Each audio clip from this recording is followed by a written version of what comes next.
O Leandro tá por aí?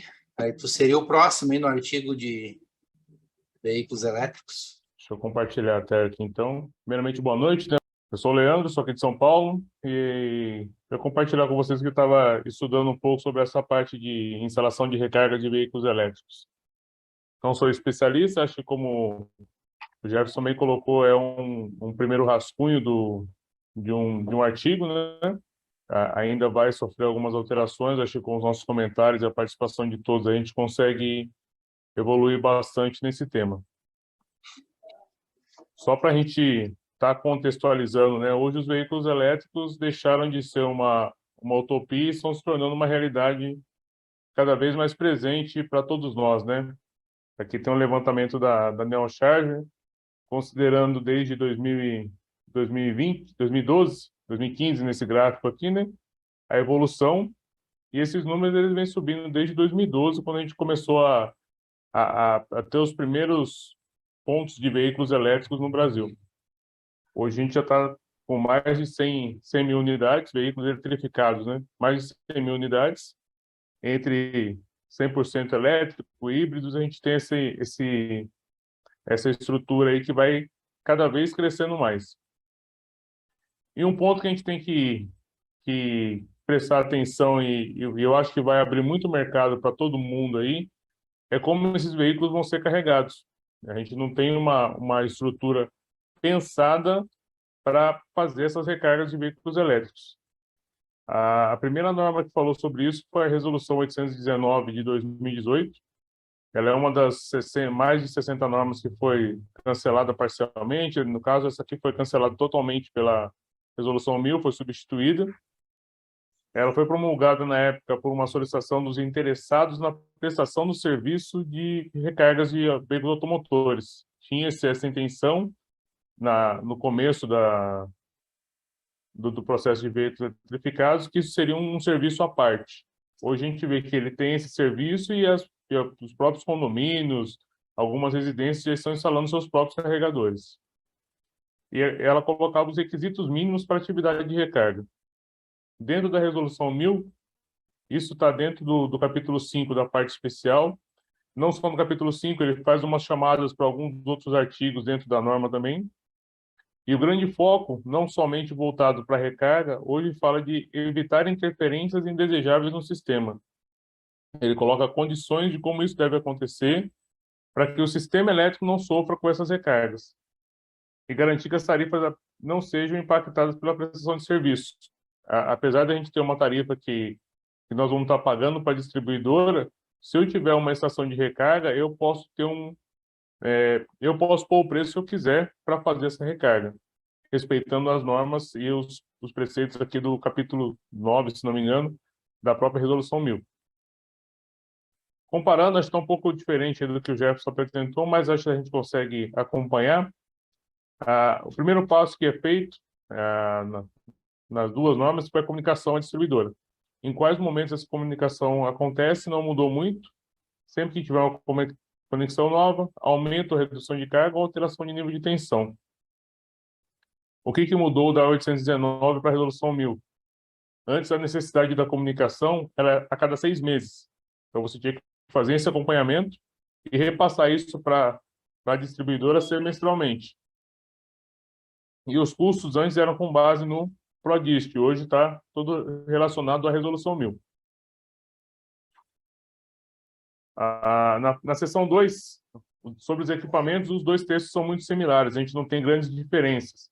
Fala dos protocolos mínimos, das características de comunicação, supervisão, controles, protocolos abertos. Então, ele não é muito explícito sobre o que deve ser, mas ele só coloca essa característica de protocolos mínimos e abertos. Quando a gente fala do funcionamento das estações de recarga, tem uma supressão ali dos pontos mínimos de recarga. Na 819 ela limitava esses pontos, hoje não é mais limitado. Foram mantidos os pontos de exploração por concessionárias, pessoas físicas, jurídicas e afins. Foi vedada, ainda continua sendo vedada a injeção de energia a partir de veículos elétricos na rede, e a responsabilidade da distribuidora em ressarcimento dos danos a veículos elétricos, conforme a resolução 1000. Acho que isso a gente pode, vai gerar um ponto de discussão novamente. Eu não cheguei a entrar no detalhe desse item, mas ele deve refletir lá quando a gente fala de ressarcimento por danos elétricos. Até abrindo um parênteses aqui, se a gente tiver um veículo que está sendo carregado e ele tem algum dano causado pela rede, a concessionária ela vai ser obrigada a nos ressarcir sobre esse veículo. Ela tem a possibilidade de fazer uma política específica de segurança para as estações de recargas. Só que eu não vi nada disso ainda sendo implementado e ninguém colocando uma política de como deve ser uma estação de recarga, quais são os itens de segurança, se tem que ter um DPS, quais são os itens que isso deve ter para garantir a segurança da própria concessionária. Os serviços de recarga, ele é autorizado para a concessionária. Hoje ele passa a ser uma atividade acessória, conforme o artigo 629 da própria Resolução 1000. Olhando a norma como um todo, as alterações são sutis, né? Na estrutura do 819, comparado com a Resolução 1000, ela reduz de 20 artigos para 10, mas a primeira parte é mais aquela parte introdutória, falando de onde se aplica. Então, 6 ou 7 artigos é só para contextualizar o sistema. E hoje esse aí foi reduzido para 10. Um ponto que eu acho que é importante e que deve ter alguma alteração no futuro breve é essa evolução dos veículos elétricos e a evolução das leis e das normas estarem vinculadas e já começando a observar isso. Um segundo ponto que eu não consegui ainda achar essa relação e para mim ainda não ficou claro, como que vai ser o relacionamento das estações de recargas, que são cargas relativamente altas, com a lei de geração distribuída.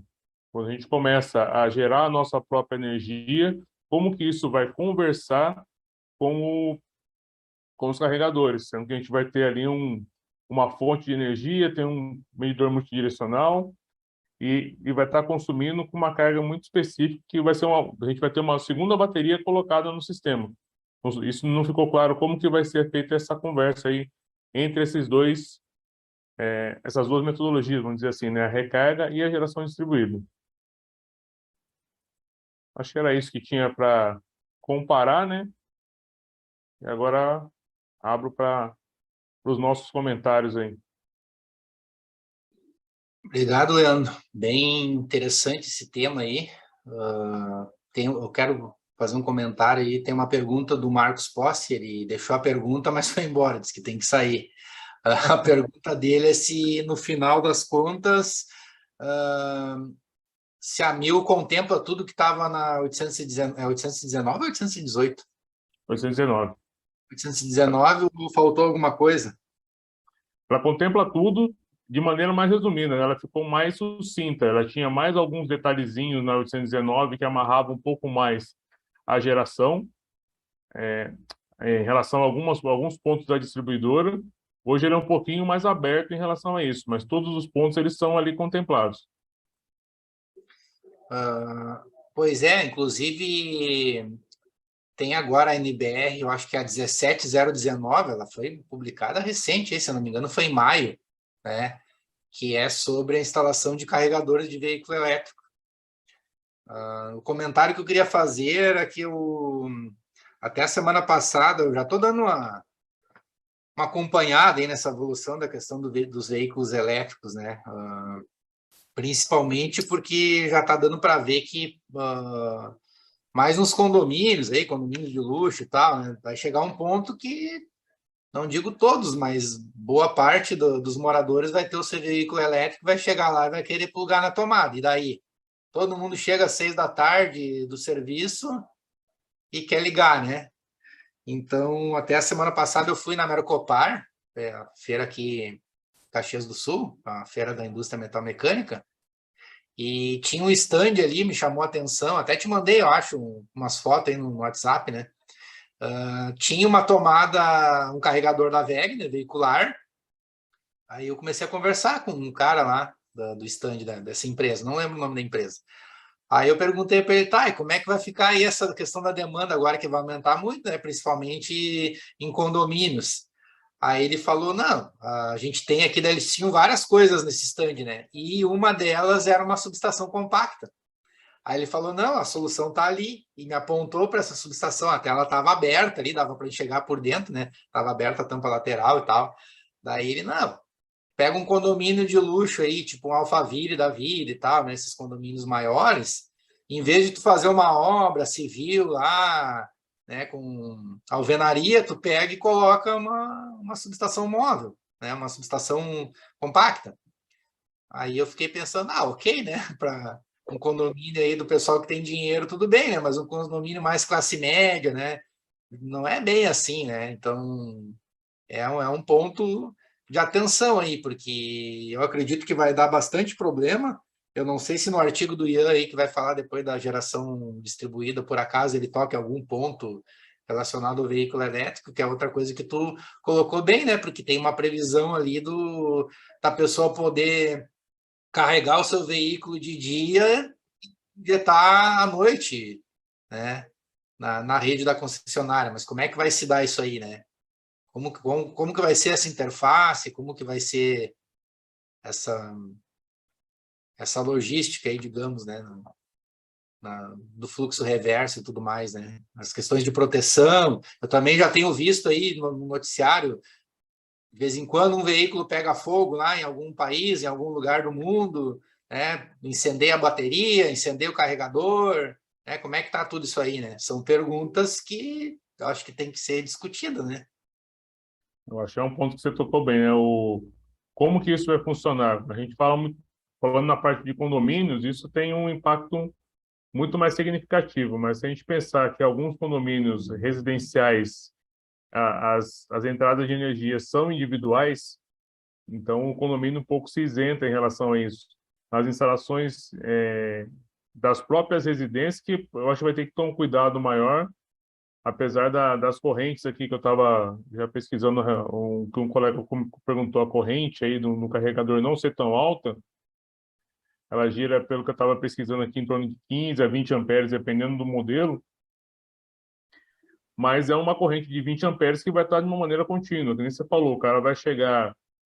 A recomendação, acho que é como qualquer aparelho vai ter lá um tempo mínimo recomendado de recarga de 3 ou 4 horas. Só que se o cara chegar 6 horas da tarde e colocar para carregar, ele não vai levantar ou não vai sair para desligar o carregador 2 horas da manhã, dependendo do horário que ele vai chegar. Ele vai desligar só no outro dia pela manhã. Então vai exceder esse tempo de recarga e esse consumo vai ficar durante todo esse período, né? A instalação ela vai ter que estar preparada para receber esse carregador. E isso que vai ser o grande impacto, a minha visão, em relação a como que isso vai se comportar, né? Até que ponto as instalações estão preparadas para isso? Na verdade, pelo que eu sei, os carregadores já têm alguns modelos da WEG, por exemplo, né? Não fazendo jabá aqui, mas a WEG eu acho que é dos que correu, uma das empresas que correu na frente nessa questão da tecnologia. Eles têm carregamento por cartão, RFID, e aí ele controla, inclusive tu pode conectar vários veículos ao mesmo tempo e ele vai fazendo um balanço ali, Exatamente. né, na energia. Mas um carregador típico aí é 22 quilowatts. E 22 Sim. quilowatts dá o quê? Dá 3 chuveiros de 7.000 e poucos watts, né? Então, cara, Uhum. é carga, né? Mas Cara, a tecnologia, até o pessoal dos condomínios aí se preocupa também. Ah, como é que vai medir essa energia? Quem é que está gastando? Não sei o quê. Cara, isso é o de menos, porque os carregadores já têm a tecnologia ali, né? Digital, de fazer esse balanço aí da energia. Isso é o de menos. A grande questão é a demanda, fazer um estudo, né, colocar um analisador de energia, ver quais são os horários de maior demanda no condomínio, né, e ver se vai se adequar, ter que adequar toda a instalação. Geralmente as instalações já não estão muito adequadas, né? Imagina tu pegar agora, todo mundo bota veículo elétrico, né? Do dia para a noite, assim, não vai funcionar. sim, concordo. É isso mesmo. O Fernando comentou aqui que na UFSM já tem posto de recarga, acho que até um PID com a Copel, se eu não me engano, que a Federal tem lá. Não sei se o Fernando quer comentar, Fernando. É uma experiência boa aí que tu acompanhou aí. Boa noite, senhores. Boa noite. Nós estivemos em Santa Maria em março desse ano, né? Uma visita técnica ao setor de engenharia da universidade, o diretor do Centro de Tecnologia é engenheiro eletricista. E eles já têm uma unidade eles têm 2 veículos elétricos, eu acho que da Renault, se eu não me engano. E já está montado lá, estão em fase de testes, com alimentação por placa fotovoltaica. A gente não entrou muito em detalhe na visita, né? Mas é muito interessante a proposta, né? Eu acho que se alguém que vai a Santa Maria meio seguido, né, Sandro? Pode fazer uma visita. Eu acho que dá para fazer uma visita lá na universidade até para trocar ideias ou chamar o pessoal. O pessoal é muito acessível lá. A Nilza, que é a nossa colega na Câmara de Engenharia Elétrica, foi professora lá há muitos anos. A gente tem um acesso muito fácil lá para obter informações. Obrigado. Na época que eu estava no mestrado lá, Fernando, já tinha aquela mini usina lá fotovoltaica, né? E agora o carregador veicular é mais recente um pouco aí. Sobre essa questão de comunicação entre sistema solar e veículos elétricos, assim como veículos elétricos, a tecnologia da energia solar tem avançado bastante. Hoje em dia já tem distribuidores, né, que até oferecem como prêmio se você comprar bastante, um carregador específico lá para você conectar no inversor do sistema solar e já virar uma espécie de carregador ali para o carro elétrico. A grande diferencial, né, que vai ter é que isso aí, com certeza, né, como já está muito claro aí para todo mundo, isso aí vai ser mais carga. A grande questão vai ser que o cara vai precisar ter que instalar mais painéis, às vezes não vai ter condições, né? Como proteger a rede? Hoje em dia já existe sistema que é zero grid, que ele só produz ali só para consumo instantâneo, né? Que é autoconsumo, não afetando em nada a rede. Então, o veículo elétrico vai ser só mais uma carga dentro da instalação. Aí, logicamente, vai ter que fazer igual a gente costuma fazer na parte de energia solar. A gente vai ter que fazer uma elétrica nova só para aquela coisa, entendeu? A gente faz uma elétrica nova praticamente só para o sistema solar. E busca usar a maior excelência possível, colocar DPS, tanto do lado contínuo quanto do lado alternado. Tem já várias regulamentações de anti-ilhamento aí, todos os inversores têm que ter isso para não dar corrente reversa na rede desligada e um operador subir lá e tentando consertar a rede, vai lá e toma uma descarga de volta. Hoje em dia, todos os inversores solares têm isso. Então, assim, eu acredito que não vai ser muito difícil essa questão de comunicação entre energia solar, de geração distribuída, e veículos elétricos. Talvez nem envolva a rede, porque com o passar do tempo a tendência é as baterias começarem a ficar mais possíveis, né? Ainda está meio fora de cogitação, mas hoje já existe sistema híbrido solar, que hora você está na bateria, hora você está na rede, tem só o off-grid, que é fora da rede, que é só bateria. Então, nesses casos, pode ser que não precise nem envolver muito a concessionária, entendeu? Como já não precisa quando você instala um sistema off-grid, por exemplo, que é só bateria. O problema é que bateria é muito caro, muita manutenção, os problemas aí que o Jefferson acabou de citar também, descarte, essas coisas. Eu entraria até um ponto mais, Ian, quando a gente fala de baterias, além do descarte, até o ponto de segurança, né? A instalação tem que estar muito bem preparada para isso e instalada de maneira muito adequada, senão a gente vai ter uma condição elétrica de carga ideal para consumo, só que a gente vai gerar um problema para a segurança das instalações, né? Não sei como que isso vai se desenrolar no futuro, né? Conhecendo não falando do projeto, mas algumas vezes a gente vai esbarrar no fazer um pouquinho mais barato, fazer uma instalação mais simples, segurar alguma coisa ali na montagem, que o pessoal vai... A gente sabe que existe esse problema no Brasil todo aí de uma economia, vamos dizer assim, entre aspas, porca, né? O pessoal economiza onde não deve e gasta onde não precisa. E vai economizar na hora de fazer uma instalação de bateria, de alguma coisa assim, que vai gerar um risco. Isso aí. Com certeza. Só fazer Ô, uma... Jefferson, só dar uma organizada. Teve algumas perguntas sobre a corrente, né, máxima e talvez sobre a potência, então, um sistema de recarga. Então, se alguém pudesse dar a contribuição de qual a potência. E depois o Leandro Nunes de Souza, ali, o nosso conselheiro, também quer fazer uma pergunta, ele levantou a mão ali. Alguém pode responder sobre o consumo da estação de recarga? Não, sobre o consumo, o Leandro tinha comentado ali, eu até fechei com o valor da potência do carregador, que é 22 kW. Tu quer complementar ali, Leandro, alguma coisa? Nessa linha mesmo que você falou, até 22 kW, foi o que eu pesquisei também. Ah, mas tem mais, tem maior? Tem 22 maior, assim é o tem maior. mais usual, digamos. Mas Tem... Depende da aplicação, né? Se você for para uma aplicação simples, aí você pode até achar carregadores menores. Mas pode ter uma estação de recarga. A gente pode pensar numa instalação como se fosse, ao invés de um posto de combustível que nós temos hoje, a gente vai ter um posto, uma estação com vários carregadores. Aí essa potência vai muito alto. Individualmente, eu não sei dizer quanto que ele consome, qual que é a corrente disso. Posso dar uma pesquisada aqui para a gente trazer essa informação para todo mundo. tinha um comentário do Thiago ali, eu não sei se ele quer complementar alguma coisa no microfone aí, Thiago.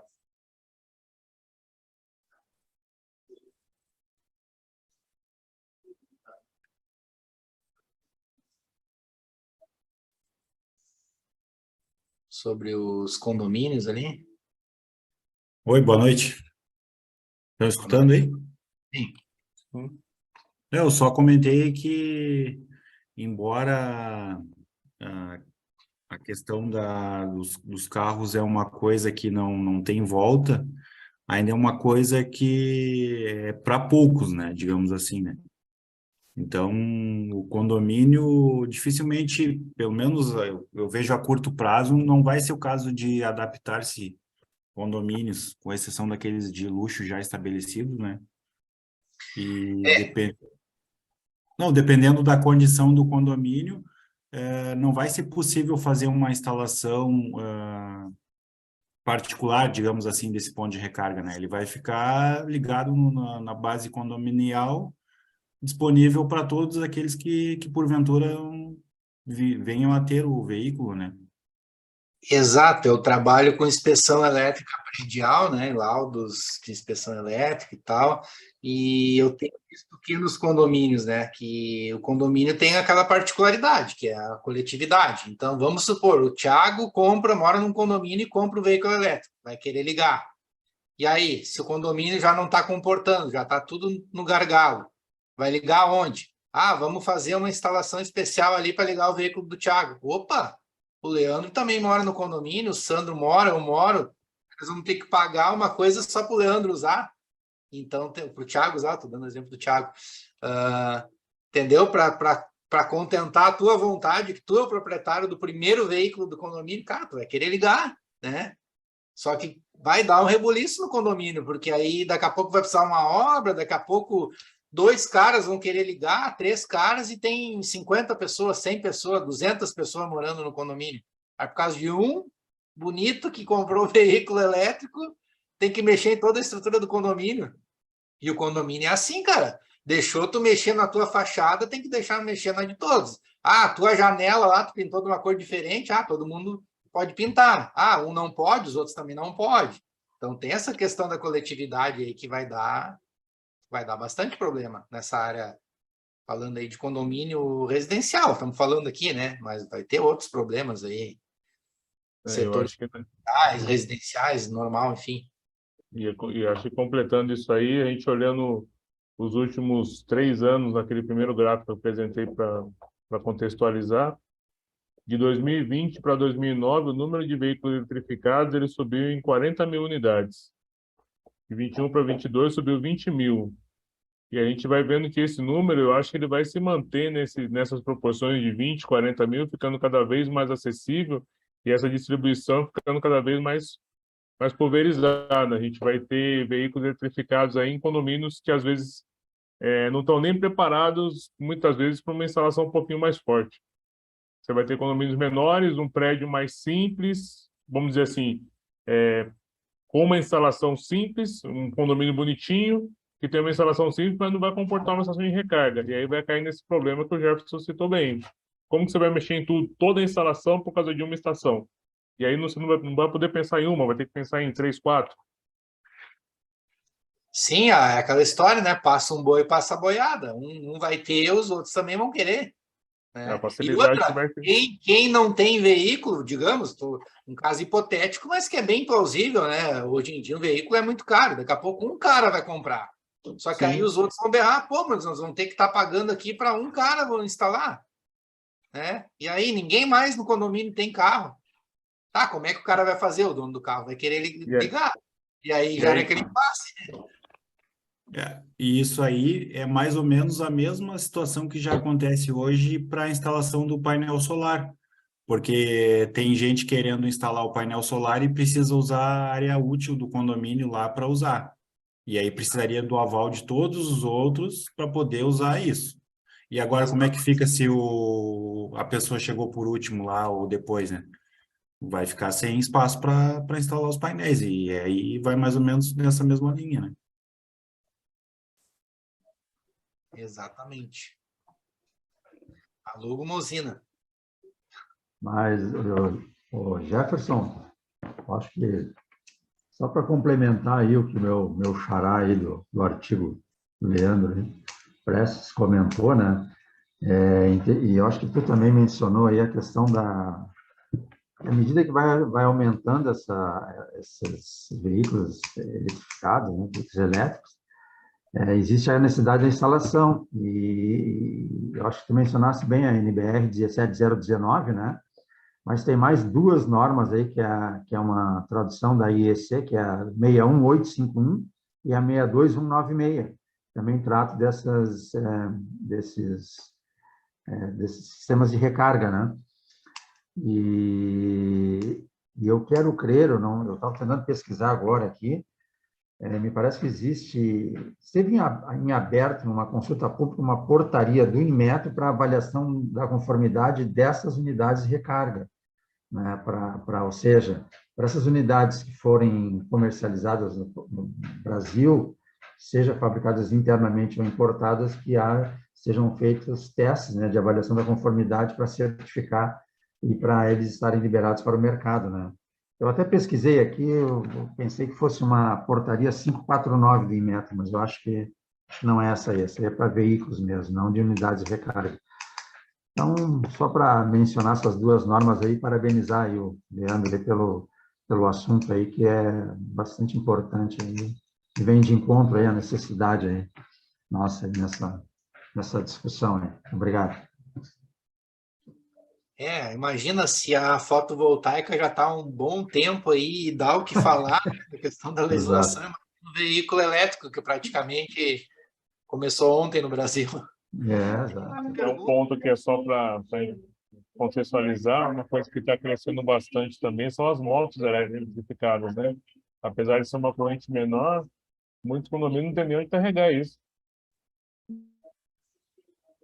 Essas motinhas aí já é coisa mais antiga, né? Na verdade, as motos elétricas eu acho que tem espaço para crescer ainda mais e ampliar a necessidade do uso, porque ela é bem mais acessível, né? E para dia a dia, o trabalho aí é muito em conta se tu for analisar, né? Tem uma fábrica brasileira construindo uma moto, a Volt, se não me engano o nome dela. Então, a partir de 22 mil, tu já compra uma motinha elétrica, com uma autonomia aí de 180, 200 quilômetros. Mas ainda não está consolidado, né? Eu tenho um colega que comprou uma motinho dessa aí, ficou 3 meses, ele não comprou nacional, ele comprou uma chinesa, e nesses 3 meses ele teve problema na bateria, 3 ou 4 vezes. Já deixou a motinha elétrica para lá.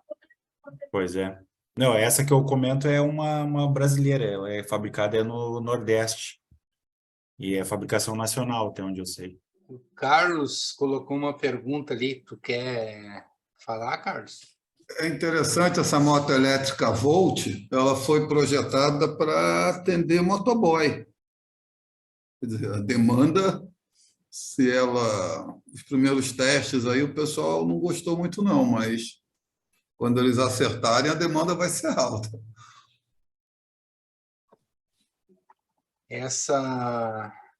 Não, pois é. Começa aos poucos e quando vê, né, populariza. Essa questão que o Carlos colocou ali é aquilo ali mesmo. Ele colocou, né? Eu vejo que a grande questão nesse debate é o quanto o sistema está preparado para absorver toda essa demanda num curto período. O que vocês acham? Eu acho que é exatamente esse aí o cerne da discussão, né?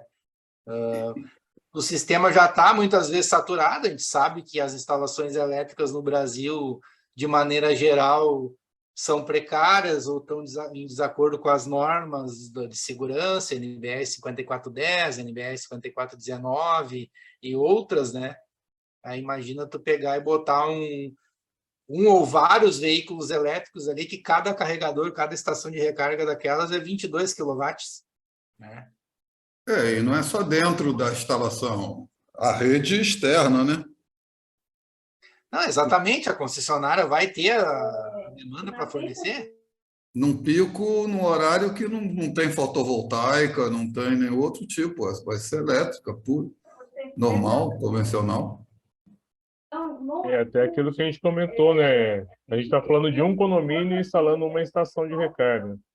Se eu pegar um bairro onde eu tenho 3 ou 4 condomínios ali, um ao lado do outro, e todo mundo resolve instalar uma estação de recarga, o problema, além do problema estar no condomínio, para ter a instalação adequada para isso, a rede que alimenta aquele trecho vai ter que comportar aquilo também.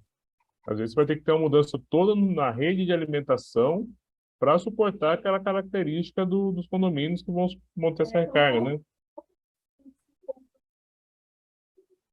Exato, isso aí é a mesma questão que foi levantada quando começou a popularizar um pouquinho mais a GD, né? Se todo mundo numa rua, numa quadra, resolver botar sistema fotovoltaico, cara, não vai dar. Assim, de cara.